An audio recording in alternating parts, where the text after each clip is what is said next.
in Asia, hosted at Wuhan University School of Law. And I want to remind you, Wuhan University is the most beautiful university in China. This conference is held for the special issue of the Chinese Journal of Transnational Law, which is a journal held and launched by Wuhan University in collaboration with SAGE in 2023. We held the first special conference called the Legalization of Foreign Relations in China in November 2023, and this is the second special conference for this journal. So a special issue have the same title is going to be published in September next year. Transnational law is a field of legal study and practice that transcends national boundaries. It covers a broad range of legal norms, principles, and practices that regulate activities and relationships crossing or extending beyond the borders of individual nation-states. Transnational law deals with legal issues that have implications in more than one country. It often requires an understanding of various legal systems and disciplines, including international law, comparative law, and domestic law. So transnational law includes both private law and public law, and bridges the gap between private international law and public international law. It recognizes the coexistence of multiple sets of norms, rules, and legal systems in the world. This field is particularly relevant in our increasingly interconnected and globalized world, where legal issues often involve multiple jurisdictions and international actors. So this journal is a very important contribution to this very special field. So the theme of today's conference, private international law and sustainable development in Asia, is timely and importantly. In a globalized world, the intersection of private international law and sustainable development offers rich legal issues and opportunities for scholarly exploration. Our past research generally considers private international law is a simple technical rule that applies to address cross-border private disputes. However, private international law also has a role to play in global governance. Private international law enables affected parties to bring cross-border litigation for environmental damages, promoting accountability of companies. Private international law creates frameworks for prompt return of abducted children to their habitual residence, ensuring the best interests of children are protected. Private international law ensures migrant workers receiving fair treatment and protection regardless of their country of origin, promoting decent work and sustained economic growth. Private international law integrates gender consideration into cross-border family legal processes, supporting attainment of gender equality. Private international law contributes to development of strong legal institutions by providing frameworks for international disputes resolution. Private international law fosters international cooperation and partnerships by harmonizing laws and facilitating cross-border legal processes.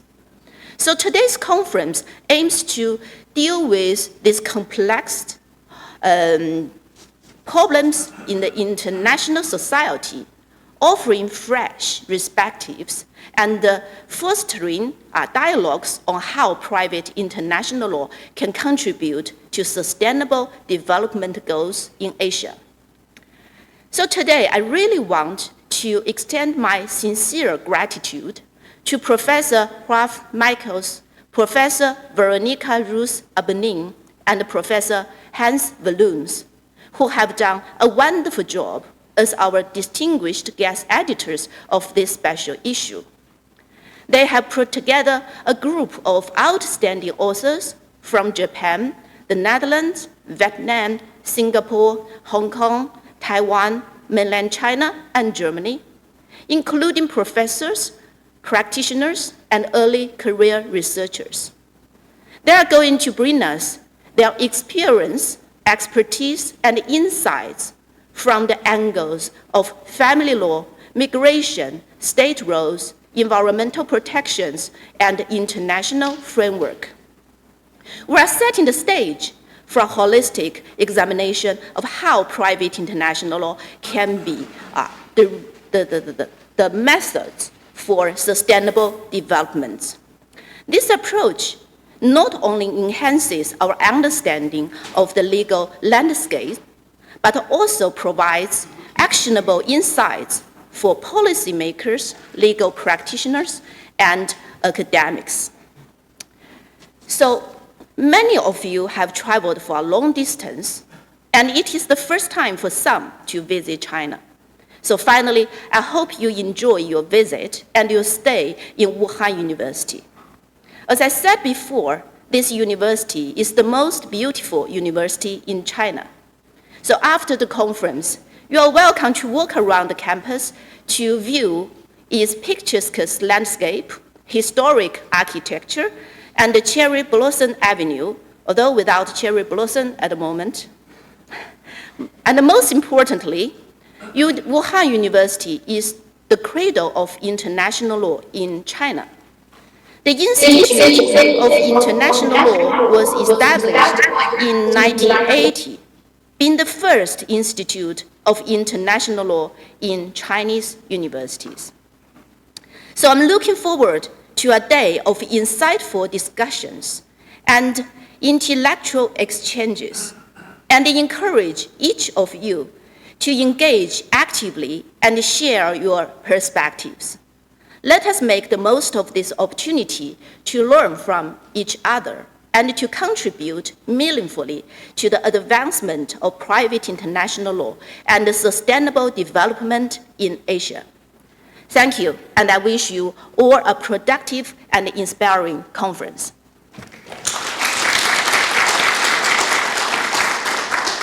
So next, the president of China Society of Private International Law, HUANG, have sent us his welcome remarks. Unfortunately, he can't be here today, so we have his video.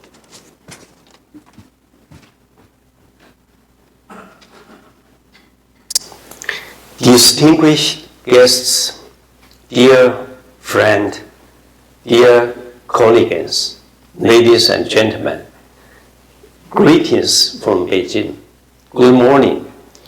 On behalf of China Society of Private International Law, I'm delighted to make welcoming remarks for the 2024 Conference on Private International Law and Sustainable Development in Asia. And the persistent efforts jointly made by all the participants, Wuhan University Academy of International Law and Global Governance, and the China Society of Private International Law. This conference has become a top academic forum of private international law, with a view to exchanging the cutting-edge views on various emerging private international legal issues in Asia and the world. This conference attracts a limited number of, but very distinguished private international law scholars and practitioners across the world. I wish to sincerely thank the persons, particularly Professor Sophia Tang, organizing this conference for making it a reality. Today, we will have distinguished panelists to discuss the several very interesting topics on private international law and sustainable development. These panelists are from renowned academic institutions and experienced practitioner institute. I'm fully confident that the views exchanged among these distinguished panelists will doubtlessly deepen our understandings of these important topics. I wish your discussions today make a significant contribution to the development of private international law. Ladies and gentlemen, in my idea, international law-based international order is important for our lives. It's not an issue far away from our lives. Private international law plays an important role in it.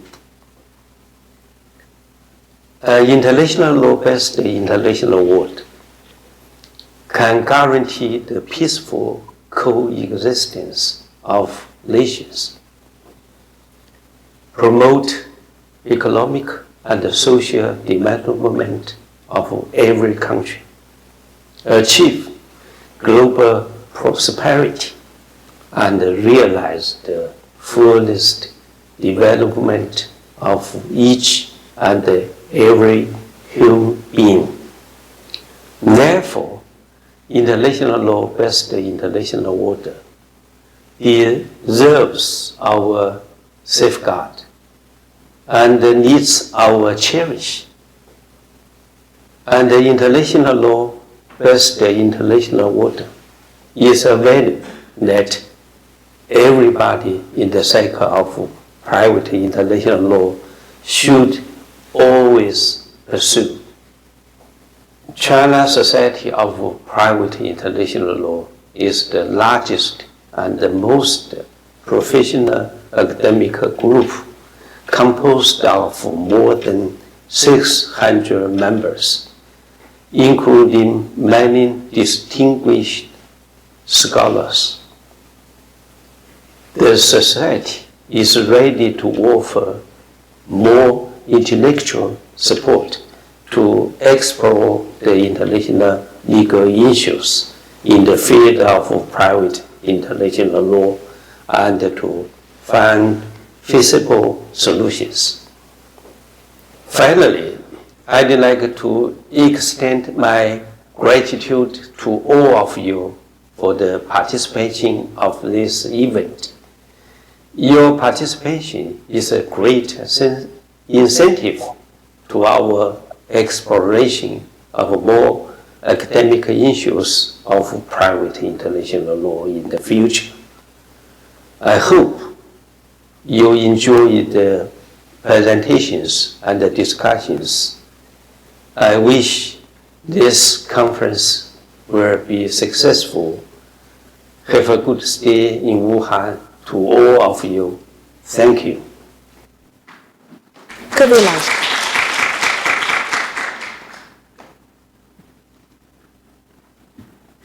Thanks, Professor Huang, although he's not here.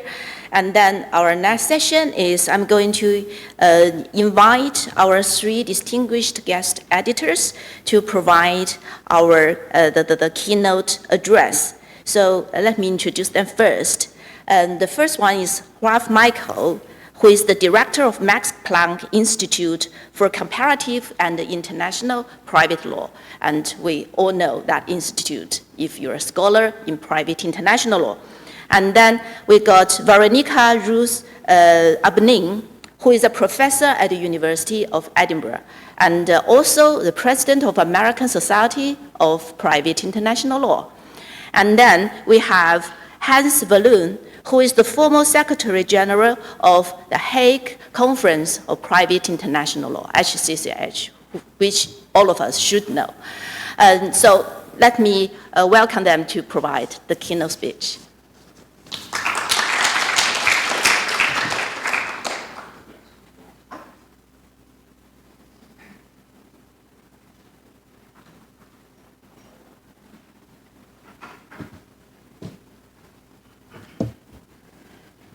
Good morning. Thank you, Sophia, for this organization. Thank you, Professor HUANG, for your remarks. Thank you, everybody, for coming to this conference. This is a very exciting and very unexpected event in many ways. The topic of our conference is sustainable development and private international law in Asia. And that is a topic that would not have existed had not Hans van Loon invented it. A number of years ago, Veronica, Ruiz, Hans van Loon and I stood together in The Hague and discussed what could we do. And Hans van Loon said we should talk about private international law and the sustainable development goals. In progress. That seemed a very sustainable development goals. That seemed a very unexpected, surprising choice for a topic. And precisely for that reason, it seemed a very attractive topic, but one that we did not know at all what would come of it, how it would develop, how that topic could be approached. We started the project by inviting a call for papers. We started it then choosing a paper for each one of the 17 sustainability development goals. We came out with a book, and we thought this might lay a foundation or it might be forgotten. And it is extremely attractive and pleasing to see that the topic is being picked up in various parts of the world. Veronica will say more about that in a moment. Why did it seem to be such a surprising topic? Not because sustainable development is not important. Sustainable development is clearly of crucial importance. The Brundtland report of 1987 defines sustainable development as development that meets the needs of present generations without compromising the ability of future generations to meet their own needs. The importance of development, of course, had always been recognized. Nowhere more so perhaps than here in Asia. Development has always been very important.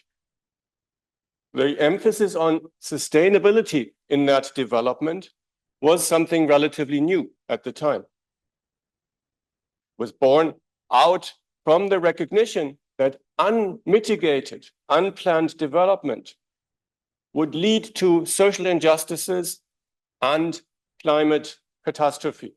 We are seeing many of those effects today. And so obviously development, if it is to continue, needs to be sustainable. That is being recognized everywhere in the world. It is keenly recognized also here in Asia. But of course, that leaves open the question, what does private international law have to do with that?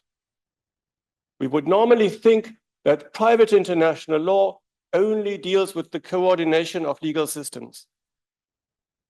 The question of court jurisdiction, the question of the applicable law, the question of the recognition and enforcement of foreign judgments.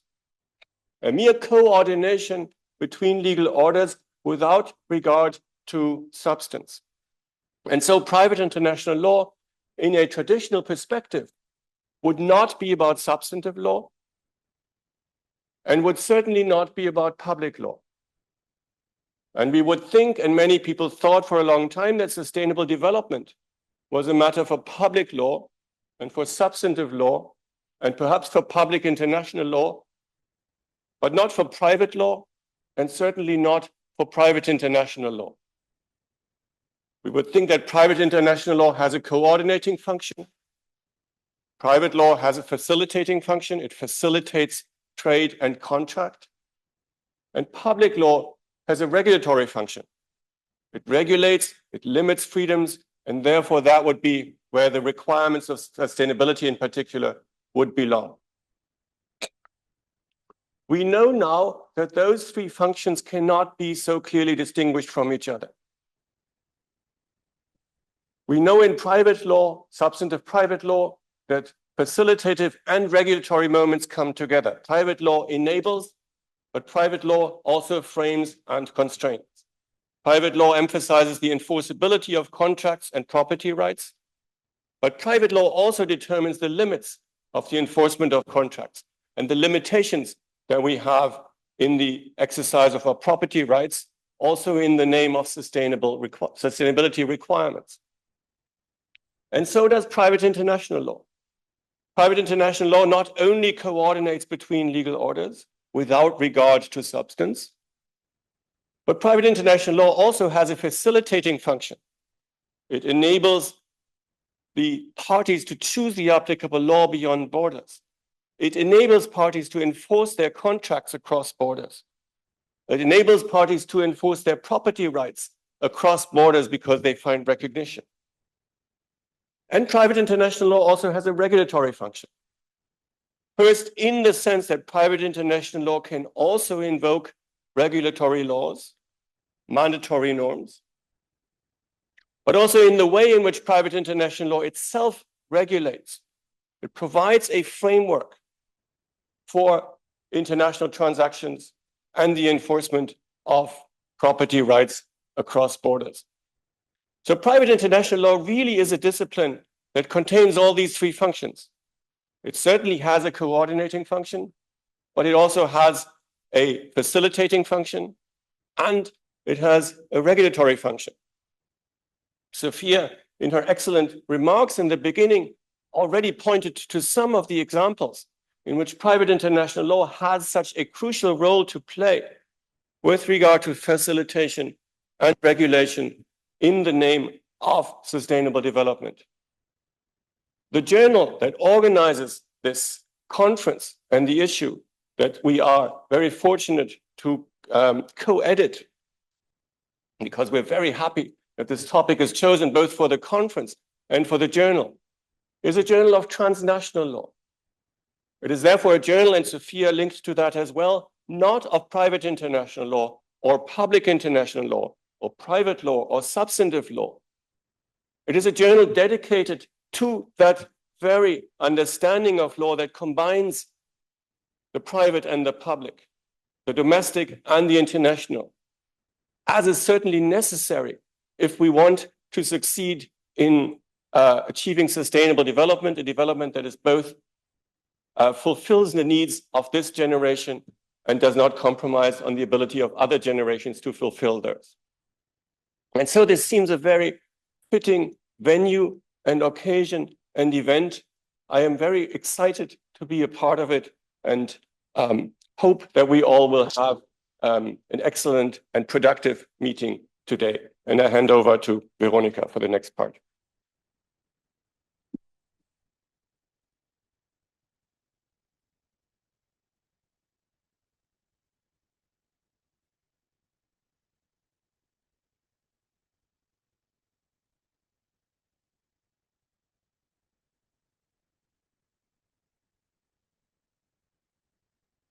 Good morning, everyone. And first of all, let me echo the words of gratitude to Professor Tang, to the University of Wuhan. And it is a great honor and pleasure to be here at the cradle of private international law in China. We are delighted to have the opportunity, and I'm very grateful too for the many scholars around the world that have engaged with this opportunity. For the ones of you who are part of this project of private international law in Asia, and for the discussants who have joined us, and for all of you online and in person who have joined us today. It is precisely that global governance function of private international law that Professor Michaels was referencing that is so important in the context of the private international law and sustainable development agenda theme. The global crisis of the world today, the many crises that we are aware of, environmental, economic, and social, is what the UN 2030 agenda is tackling.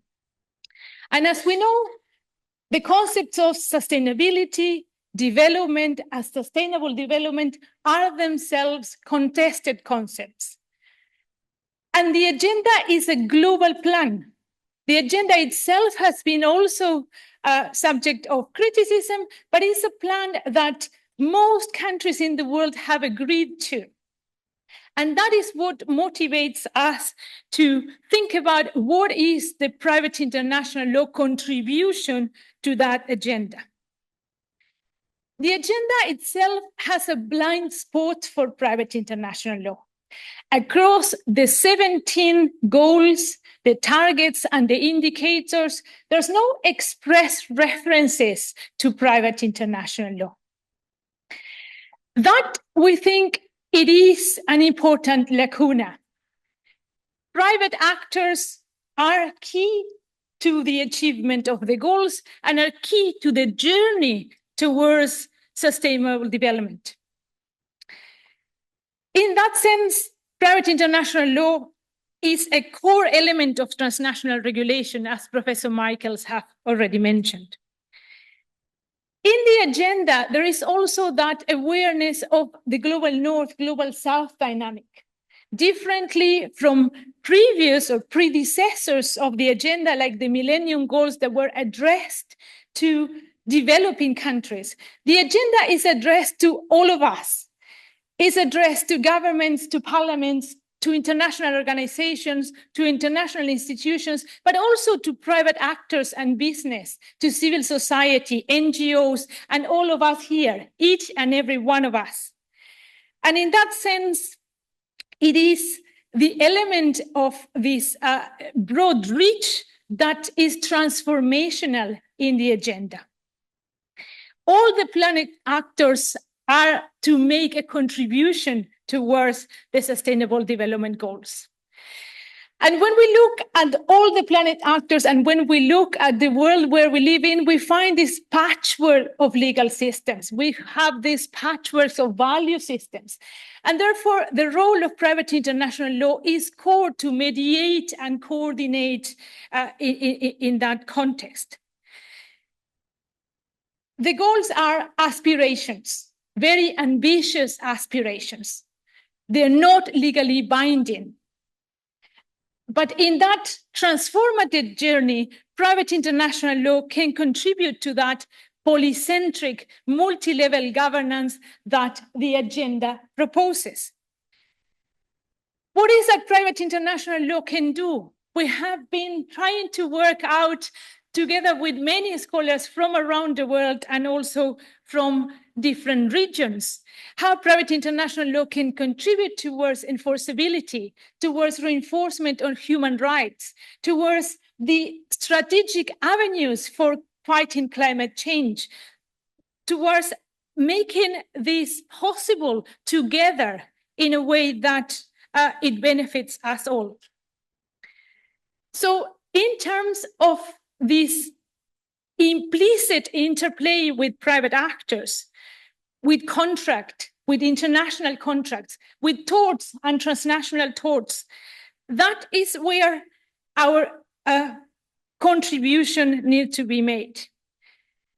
The SDGs also have a very important institutional component, and we will be hearing later today also for institutions like the Hague Conference that in our field are key to actually make the reality of the SDGs. But the SDGs propose a substantive, or actually a set of substantive objectives. And private international law traditionally have somehow stayed outside of that substantive components. in the way that we need transformation of our world, and there is the private side of transforming our world, private international law also needs to be transformed. Private international law needs to embrace that substantiveness of outcomes that is necessary to make this contribution. Throughout the journey in this project, we have been working globally, but also regionally. And we're fortunate to be here in Asia to talk and discuss about private international law and sustainable development in Asia. I wanted to tell you also that last year, at the end of last year, we published a special issue on Latin American approaches to private international law and sustainable development in a Brazilian journal. And at the moment, we have an open call for papers in relation to private international law and sustainable development in Africa. The localization, or allowed me to say the globalization of private international law in relation to sustainable development is key. These global ambitions, these global transformative ambitions need to make an impact at the local level. And there, private international law has a lot to offer. We're talking about attitudinal changes. We're talking about changes that happen in the day-to-day of all of us. And in that sense, private international law has a lot to do, but has a lot to do collaboratively with public international law, collaborative with public law, with private law. In that sense, it is important to understand that this topic requires very much breaking the public-private divide and approaching things from an interdisciplinary perspective. It is key in that journey that we take on together, and that commitment comes from all angles to the Sustainable Development Goals. So on that note, I'll pass on to Hans for the next section of the keynote. Thank you. Thanks.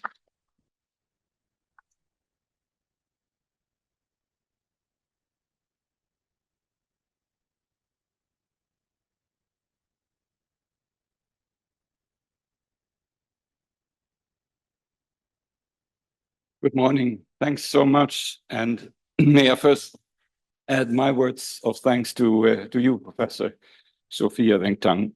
You had the courage and the vision for this conference and for the special issue of the Chinese Journal of Transnational Law. And you have turned a dream into a reality with this conference. Thank you also, Professor Huang Yin. We met the day before yesterday in Beijing, where he now is. And more importantly, perhaps, we met first here in this university in 1999 already. So we have long-standing relationships of friendship. I also want to extend my thanks to Professor Shao, whom we saw yesterday, the Dean of the University Academy. And before I forget, I want to thank Mr. Yidong Lin for being such a wonderful support and brilliant organizer. I have rarely experienced such perfect and prompt organizational support, also despite the distance between the Netherlands and China. Really, chapeau. So, as Professor Michaels has said already, our project really was born out of puzzlement, out of amazement. How could it be that the Agenda 2030 speaks about public law, public international law, and has not a word on private and private international law? So from that amazement arose the idea of the conference in Hamburg at the Institute of Professor Michaels, which was a brilliant conference, it's very enjoyable, and then the book published in 22, I think. By the way, this book not only exists in a paper version, but it is also freely accessible on the internet, and we'll be happy to provide you with the details. So our book addresses the invisibility of private international law in the UN Agenda 2030, and it argues and shows that private international law does have a role to play in promoting the Sustainable Development Goals, and even has a potentially more important role to play. And looking in my crystal ball, perhaps I may make a few suggestions in that regard. Two examples which recur in our book. One on Sustainable Development Goal number 8, which is on decent work and economic growth, and the other on environment and climate change, which is the subject of various chapters of the book. First, on employment or labor. The International Labour Organization has adopted a decent work agenda with 4 pillars: job creation, social protection, rights at work, and social dialogue. Very important. And this decent work agenda is definitely part of Sustainable Development Goal number 8. Nevertheless, the ILO, with all its experience, has not comprehensively addressed the transnational dimension of decent work in terms of labor rights.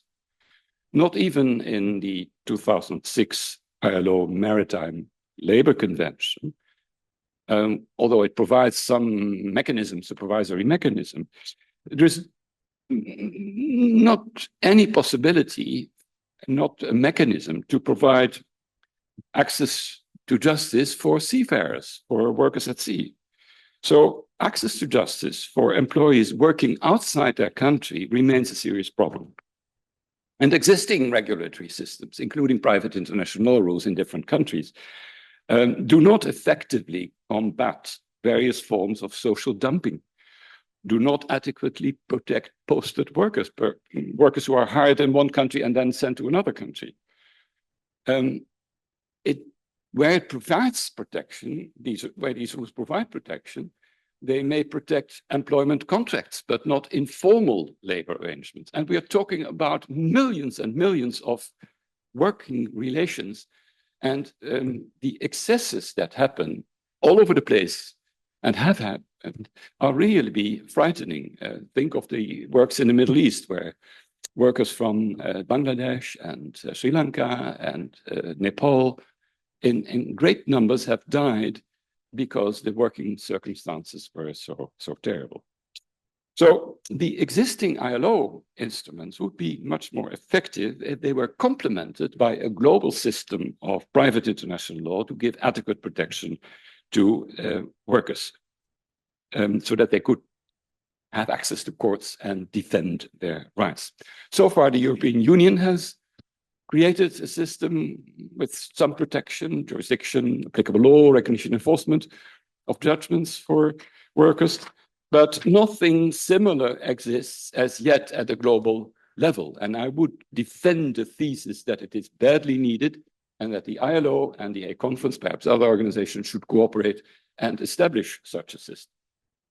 My second example relates to the United Nations Convention on the Law of the Sea, which has been described as the international basis upon which to pursue the protection and sustainable development of the marine and coastal environment.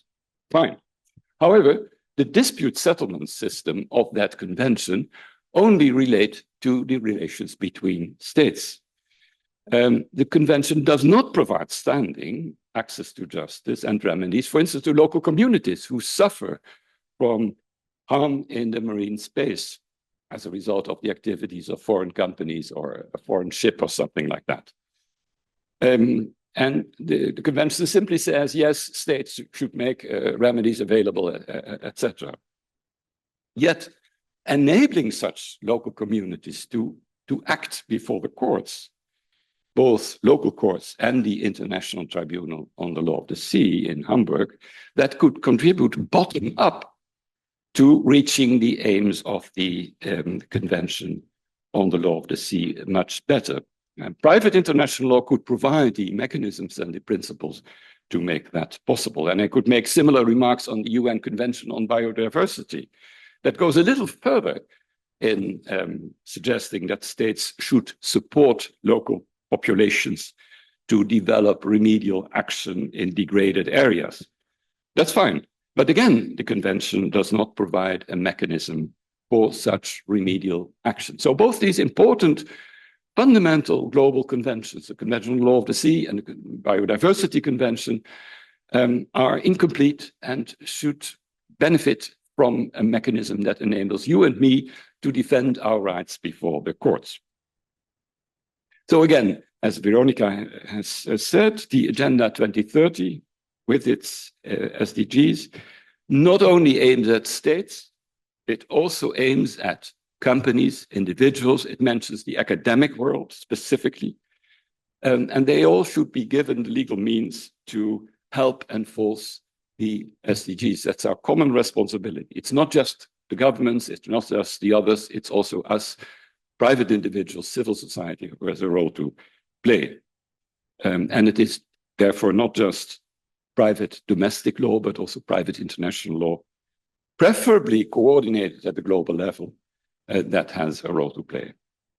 So thank you very much. I'm looking forward with great anticipation to our conference, and I wish you a very inspiring and excellent gathering, to which I myself have been looking forward with great enthusiasm. Thank you so much.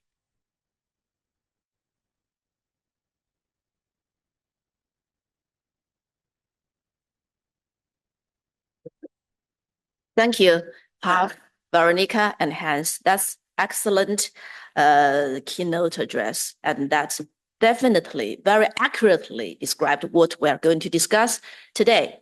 So we're going to have some substantive discussion session after the tea break. And before that, I have some announcement to make. The first one is in our next sessions of discussion, every speakers would have 15 to 20 minutes of time to talk. And we are going to have students who are going to show you the time because we want to leave the time for discussion and for questions. And the next is all the speakers and the discussants and our distinguished guests. I'm going to invite you to go out to have a conference photo. After the conference photo, you are free to enjoy the tea break.